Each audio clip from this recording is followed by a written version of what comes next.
Hello my friend and welcome to my channel. Today I've got Rossi's Honeymoon Dip System Powder. Well, it's the dip system, but the name of the shade I got is Honeymoon. So it came in this beautiful box, very well protected.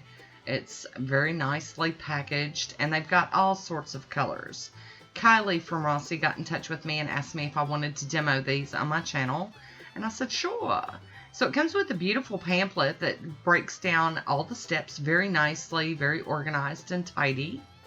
And on the back, it's got the easy steps for removal of a dip system. So here we go. We're going to get on into it. It came with some extra brushes and some lint-free wipes. And here is the 18 gram of Honeymoon 001. Beautiful light pink. So I like to turn it to kind of bust it up. We've got the base coat, the activator, and the top coat. They're all in big bottles.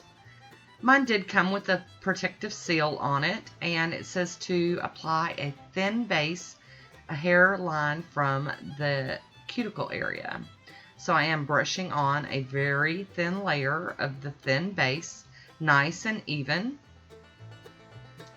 And then I'm going to dip it into the glam powder at a 45-degree angle. Dip and shake off the excess into the tub. Then we're going to remove the excess powder using a brush. I'm going to brush that off very lightly. You don't want to go gouging because it's not totally dry yet. And once that is done, we're going to go back in and do another coat of the base. Now you can do this step 2, 3 times, 4 times, whatever you feel like you need. I did wipe that brush off on my paper towel. And I'm dipping again, tapping it off, the excess. Then we're going to brush everything off with the little soft brush here. You definitely want to get all that extra off. We're going to apply a coat of the activator. They say to be liberal with it. We're going to apply that to all of the nails and give them a minute or two to, do their thing. I am going to go in with my file and do a little bit of shaping and smoothing out. I didn't really know that this step was necessary. Mine didn't feel bumpy or thick or anything, but I wanted to follow through with the program and do everything that they had. I'm using a super fine side of my file here, very, very fine, more of a buffer, not really filing, making sure that end is nice and smooth.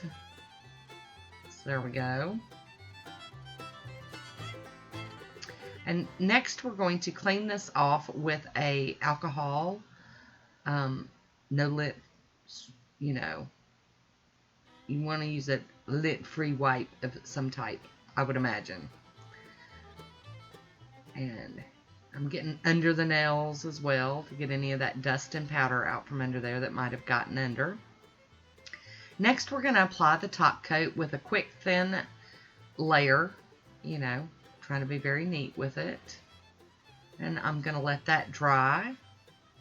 Oh, no, that was the activator again. I am sorry. So I applied the activator again, and then I'll let it dry, and now I'm going in with the top coat. Pardon me. Now this brush is starting to get a little hard, so it's going to have to, be swapped out or, swapped out or cleaned off with some acetone. I'm going to do a little water marbling over it with some gesso, and I've got some 91% alcohol in a spray bottle. So I'm doing 1 drop of the gesso, and then I'm spraying it a couple of times with the alcohol and dipping 2 nails in. Excuse me. This gives it kind of a marbled look or a cracked look. I don't know how to describe it. Kind of lacy, seafoamy. But I still wanted to see the base underneath, and, I figured this would be a fun way to do this. So I am going to go ahead and remove that latex, and that was the Beauty Big Bangs latex. And now I'm going to go in with a little Q-tip and some acetone and do my big cleanup, from where I wasn't protected. Just go around real carefully. Get all up under there. Get up under that nail. There we go. I really loved this. The dip powder was real nice and soft and very easy to use. It wasn't chunky or gritty or anything. It was very nice. And now I'm going to go in with my cleanup brush and do some more cleaning up around the nail. Very, very happy with this. So I will have a link for Rossi down below, and you can go check them out if you'd like to. I'll be using the smudge-free top coat for Maniology and going over that nail. And once it is completely dry, I'm going to go in with the Fast and Hard from Vibrant Vinyls and seal this one in and call it finished to done. So there we go. Very nice. A real delicate manicure, and you know, you could like stamp a butterfly on an accent nail if you wanted to or something. So there's my swatch photo. Leave me a comment down below. I want to thank you for watching. Until next time, be good to yourself.